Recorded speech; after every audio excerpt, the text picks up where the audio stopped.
Well, hello musicians all over the world. My name is Craig Anderton.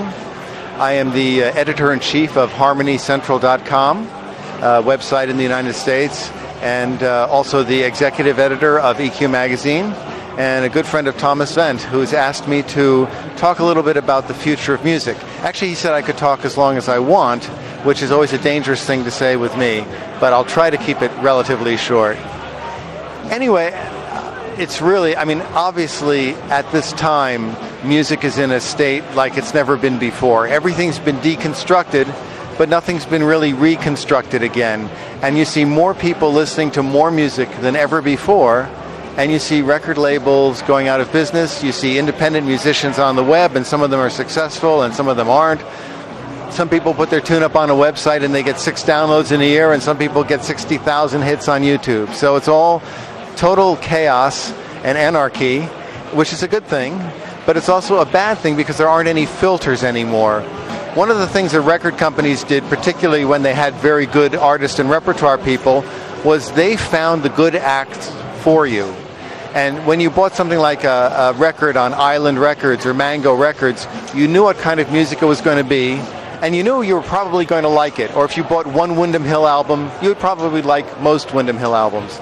It's really not like that anymore. There's a lot of questions surrounding the music industry right now. How are people going to get paid?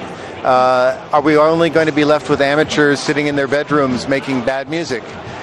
What's going to happen to professional musicians? Well, I'd say a few things. I think a few things will become key. One is that music will require video. And by this I don't mean MTV music video type things, but if you think about it for a second, until the invention of the phonograph, all music had video, because you went to a concert and people were playing music, and there was always something visual happening, whether it was a symphony orchestra or whether it was people banging on sticks and stones. Back in the cave days, there was always a music video. It just wasn't called that. It was called live performance. Then we went over to recordings and phonographs and tapes. We lost the video. So now, when we're talking about music videos, it's actually going back to the way that it always was. And I think that also live performance is going to become increasingly important. Because as if someone said to me I could only play live or only play in the studio for the rest of my life, I would not hesitate 1 millisecond before saying I would play live. It's such an exciting experience. There's so much feedback. It's such an amazing thing. The relationship you have with the audience, you can never get that in a studio. So I think we're going to see more live performance, also because that's how groups can make money. They can use the web to promote themselves. They can sell merchandise at their gigs. They can sell CDs, that sort of thing. And I think that everything should have a video component. So that if, for example, I've been told by the people at TuneCore that any music that has video with it does better than music that doesn't have video attached. Now let me address the people who will only be making music in their bedrooms and it will be bad theory. There's a website called broadjam.com, and they look for music to license basically. And I do a lot of mastering for them. And I had no idea what to expect when I first decided to offer mastering services for their clients. I expected probably 80% of it would be really bad and maybe 20% of it would be okay. But much to my surprise and to my delight, I'm hearing a whole lot of really good music. Now, it may not be mastered the best, which is good because I can master them, or it may not be mixed perfectly, but it has emotional content, it has emotional impact, which is really something. There was one song I really had a hard time mastering. It was a song about domestic violence, and it was done in a very understated way. If you didn't know English, you wouldn't even know what he was singing about. You'd think maybe he was upset with his girlfriend or something. But because it was understated and it was done so well, it was very hard for me to listen to. It was really hard to get through. That's what I mean by emotional impact. Or another song it was a breakup song, and by the end of it, I was really hoping that the lady took the guy's possessions and threw them out on the street. I mean, it was like, you go, girl. I mean, it was such a great connected song. And I'm hearing many more of those than I'm hearing average songs. So that's a real pleasure. In fact, there's one song I just mastered before I came out here. I just loved it so much I wanted to do a remix of it. I put it on my portable music player, and it's something I never would have heard, I don't think, on a record. I don't think anybody would have signed this person, but she's a great songwriter.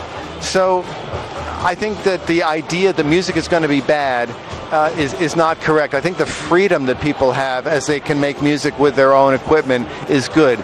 The one limitation I am seeing is that a lot of these people don't understand how to make the most use out of the technology.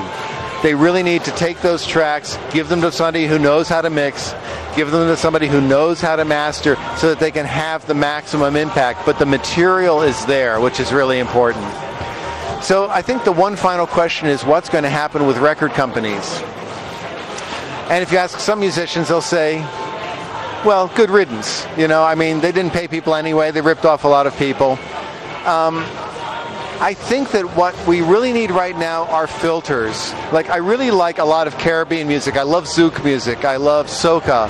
And I would love to have a website where I could go and it would specialize in filtering out the very best Caribbean music for that month or whatever. And I could go there and buy tunes. Yeah, there are search engines, and yeah, you can find stuff on iTunes and that sort of thing. But I would love it to be an adaptive search engine, and it would track what my tastes were and track what kind of things that I liked, and really offer, it's sort of like Pandora, you obviously like this artist, they have a new CD out or something like that. So there's ways that technology, I think, can be used to our advantage. And it wouldn't surprise me if record companies basically became sorting companies, distributors, sort of like the way that, well, at the show here, there's really only 3 companies making music here anymore, and they're all in China, but people put their own names on them. And I think the record companies might end up doing that, finding the people, putting their own names on them, and distributing them out into the world. But let me leave you with one thing, because I don't want to take forever despite the invitation, which is all that matters in music is the emotional impact that it has on the listener. That's the thing to keep in mind. If you can sound like Prince, that really doesn't help you, because we already have Prince.